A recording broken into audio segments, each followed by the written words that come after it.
नमस्कार, आप देख रहे हैं न्यूज मूवमेंट और मैं हूं आपके साथ ज्योतिका। आइए रुक करते हैं फटाफट खबरों की ओर। भाजपा हारेगी। मिर्जापुर जिले में पहुंचे श्यामलाल पाल ने अनुप्रिया पटेल और केशव मौर्य पर निशाना साधा। मंझवा उपचुनाव को लेकर श्यामलाल पाल ने पार्टी के कार्यकर्ताओं के साथ समीक्षा बैठक की। कहा कि मंझवा क्षेत्र में कितने भी बीजेपी के नेता प्रचार कर ले, पर जीतेगी तो इंडिया अलायंस। एक तरफ संविधान को बचाने वाले लोग हैं, दूसरी तरफ शिंगोल को स्थापित करने वाले लोग हैं। उत्तर प्रदेश के मिर्जापुर जनपद के मंझवा विधानसभा उपचुनाव को लेकर सपा के प्रदेश अध्यक्ष श्यामलाल पाल पार्टी कार्यालय पर पहुंचे।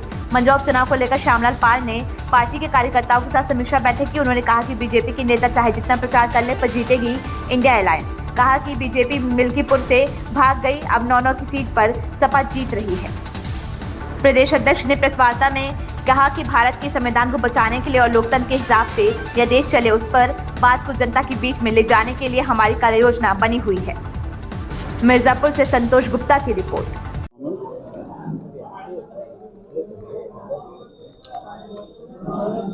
संगठन के लोगों की समीक्षा बैठक की। इस समीक्षा बैठक में सभी लोगों को कार्यों की जिम्मेदारी दी गई और सभी लोग उसी हिसाब से उपचुनाव में भारत के संविधान को बचाने के लिए और लोकतंत्र के हिसाब से ये देश चले, उस बात को जनता के बीच में ले जाने के लिए हमारी कार्य योजना बनी है। और मंझवा उपचुनाव पूरी तरह से इंडिया अलायंस के पक्ष में है, इसे हम निश्चित रूप से जीतेंगे। बीजेपी ने मंत्री की पूरी टीम, मंत्रियों की टीम लगा दी है मंझवा विधानसभा के लिए, आप क्या कर रहे हैं? बीजेपी के पास मंत्री हैं और इन्होंने ऐसे पूरे मंत्रियों की टीम अयोध्या के लोकसभा में लगाई थी। केंद्र के भी मंत्री और प्रदेश के भी मंत्री जनता का एक वैचारिक आंदोलन चला है संविधान को बचाने के लिए, लोकतंत्र को बचाने के लिए। ये अयोध्या में कुछ नहीं कर सके, ये चाहे जितनी टीम अपनी कैबिनेट मंत्रियों को लगा दें, ये खुद मैदान छोड़ करके, अखाड़ा छोड़ करके भाग गए हैं। ये चुनाव लड़ने की हैसियत में नहीं है। आप मिल्कीपुर का उदाहरण ले लें कि जो मिल्कीपुर के चुनाव मैदान से भागकर चला जाए तो निश्चित रूप से सभी उत्तर प्रदेश की विधानसभाओं से हार चुका है। केंद्रीय मंत्री अनुप्रिया पटेल तो प्रचार कर रही हैं और डिप्टी सीएम केशव प्रसाद मौर्य को प्रभारी बनाया गया है। ऐसे में क्या तैयारियां आप बदल रहेगी? वो सब बड़े नेता और मंत्री क्यों लगाए? ये बड़े नेता सेंगोल स्थापित कर रहे हैं भारतीय जनता पार्टी के, चाहे श्रीमती अनुप्रिया पटेल जी हों या केशव मौर्य जी हों डिप्टी सीएम। ये लोग सेंगोल स्थापित कर रहे हैं। सेंगोल का तात्पर्य इस देश में राजतंत्र और कुलीन तंत्र बनाना। और अन्य जो समाजवादी पार्टी के नेता हैं, कांग्रेस के नेता हैं, ये संविधान की रक्षा की मुहिम है। इसलिए एक तरफ संविधान को बचाने वाले लोग हैं, दूसरी तरफ सेंगोल को स्थापित करने वाले लोग हैं। तो इस देश की जनता को जो उनका अधिकार है, कहाँ से उनको सम्मान मिलेगा, वो सारी चीज़ समझ चुकी है कि राजतंत्र जब आ जाएगा सेंगोल, तो राजा रानी के पेट से पैदा होगा और संविधान बचा रहेगा तो राजा वोट के माध्यम से पैदा होगा। अच्छा, आपने यूपी में कांग्रेस को दरकिनार किया है, कांग्रेस ने आपको मुंबई में दरकिनार किया है, एक भी सीट कांग्रेस को नहीं दी गई है। कांग्रेस सपा वहाँ पे अकेले चुनाव लड़ना चाहती है मुंबई में, क्या कहेंगे? ये राष्ट्रीय नेतृत्व का सवाल है। राष्ट्रीय नेतृत्व उस मुद्दे पर बात करेंगे। कांग्रेस आपके साथ में है? बिल्कुल कांग्रेस साथ में है। आपने स्टेटमेंट राष्ट्रीय अध्यक्ष का देखा होगा, कांग्रेस का 100% पूरी तरह से इंडिया अलायंस है। कांग्रेस का जनाधार 4 से 5 हजार वोट का है। हर बार जब भी कांग्रेस चुनाव लड़ी है या विधानसभा चुनाव लड़ी है तो 4 से 5 हजार ही वोट कांग्रेस के पक्ष में गए हैं उसके कैंडिडेट के ऊपर। तो कैसे जीतेंगे यहाँ पे इस बार से? हम पूरी चुनौती है आपके यहाँ, कभी आज तक सपा मंझवा में चुनाव नहीं जीती है। ये मंझवा ऐतिहासिक निर्णय लेने जा रहा है और समाजवादी पार्टी का कैंडिडेट बहुत ज़्यादा वोटों से जीतने जा रहा है।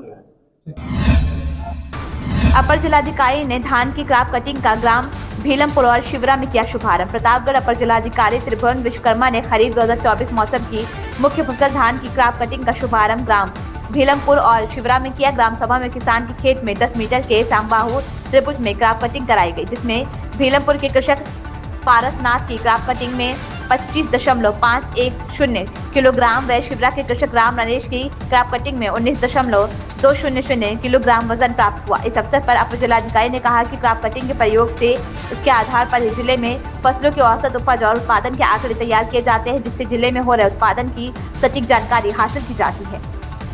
प्रतापगढ़ से news movement bureau chief Om Prakash Gupta की रिपोर्ट।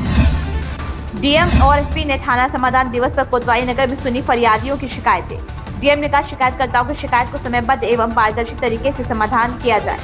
प्रतापगढ़ जिलाधिकारी संजीव रंजन एवं पुलिस अधीक्षक डॉक्टर अनिल कुमार ने थाना समाधान दिवस के अवसर पर थाना कोतवाली नगर में पहुंचकर दूर दराज से आए हुए फरियादियों की शिकायतों को सुनकर संबंधित अधिकारियों को शीघ्र एवं गुणवत्तापूर्ण निस्तारण हेतु निर्देश दिए। थाना समाधान दिवस में कुल 9 शिकायतें राजस्व विभाग की प्राप्त हुई। जिलाधिकारी ने 5 राजस्व शिकायतों के निस्तारण हेतु तत्काल राजस्व एवं पुलिस विभाग की संयुक्त टीम मौके पर बनाकर भेजने के निर्देश दिए और कहा कि राजस्व संबंधित प्रकरणों का बिना किसी पक्षपात के संबंधित शिकायतों का जल्द से जल्द निस्तारण कराएं। इसमें किसी भी स्तर पर लापरवाही न बरते, अन्यथा की स्थिति में संबंधित के विरुद्ध कार्रवाई की जाएगी। अन्य प्राप्त शिकायतों के संबंध में भी निर्देशित किया गया कि जल्द से जल्द शिकायतों का निस्तारण कराएं। इस अवसर पर तहसीलदार सुप्रिया चतुर्वेदी सहित संबंधित अधिकारी व राजस्व एवं पुलिस विभाग के अधिकारी कर्मचारी गण उपस्थित रहे। प्रतापगढ़ से news movement bureau chief Om Prakash Gupta की रिपोर्ट। 20 लाख का गांजा बरामद। थाना जिगना व ऑपरेशनल यूनिट प्रयागराज की संयुक्त पुलिस टीम ने करीब 20 लाख के गांजा के साथ तस्कर को गिरफ्तार किया। पकड़ा गया आरोपी उदय सिंह उर्फ दूधनाथ पुत्र दानपाल सिंह जिगना थाना क्षेत्र के गौरा कोहलुआ का किनारा गांव का निवासी बताया जा रहा है। मादक पदार्थ की तस्करी करने वालों के विरुद्ध अभियान चलाया जा रहा है। इसी क्रम में जिगना पुलिस व ऑपरेशनल यूनिट प्रयागराज की संयुक्त पुलिस टीम को बड़ी सफलता हाथ लगी है। मुखबिर की सूचना से ग्राम गौरा कोहलुआ किनारा के पास कार सवार कुछ लोगों द्वारा अवैध गांजा की तस्करी की जा रही थी। सूचना पर पुलिस टीम द्वारा दबिश दी गई। इस दौरान मौके से एक तस्कर उदय सिंह उर्फ दूधनाथ को गिरफ्तार किया गया, जबकि अन्य कार सवार अंधेरे व स्थलीय परिस्थितियों का फायदा उठाकर भागने में सफल रहे। गिरफ्तार आरोपी के पास से 50 किलोग्राम अवैध गांजा बरामद किया गया, जिसकी अनुमति कीमत करीब 20 लाख रुपए है। आरोपी को जेल भेजने के साथ ही मौके से फरार अन्य आरोपियों की गिरफ्तारी के लिए दबिश दी जा रही है। मिर्जापुर से बद्री अग्रहरी की रिपोर्ट। गांजा बरामद हुआ है, क्या है मामला, कहाँ का मामला है? ये वर्तमान में जनपद मिर्जापुर में मझवा के उपचुनाव की प्रक्रिया चल रही है।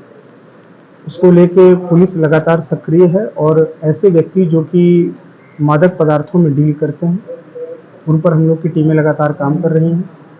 इसी क्रम में थाना जिगना की पुलिस द्वारा ANTF के साथ एक ज्वाइंट ऑपरेशन करते हुए एक व्यक्ति को गिरफ्तार किया है, जिसके पास से हम लोग को 50 किलो गांजा बरामद हुआ है, जिसकी कीमत लगभग 20 लाख रुपए बताई जा रही है। इसको लगातार हम अलग अलग एजेंसियों से भी कोऑर्डिनेट कर रहे हैं तथा हमारी जो टीमें हैं वो भी ऐसे लोगों पे काम कर रही हैं जो दूसरे जनपदों से खासकर लिंकेजेस जिनके बने हुए हैं और वो इस तरह के अवैध कार्यों में लगे हुए हैं। तो एक तरीके से बड़ी सफलता है और भी लगातार जी कितने लोग हैं? एक व्यक्ति पकड़ा गया है इसमें, जिसके पास से ये बरामदगी हुई है। किस चीज से ले जाते थे सर?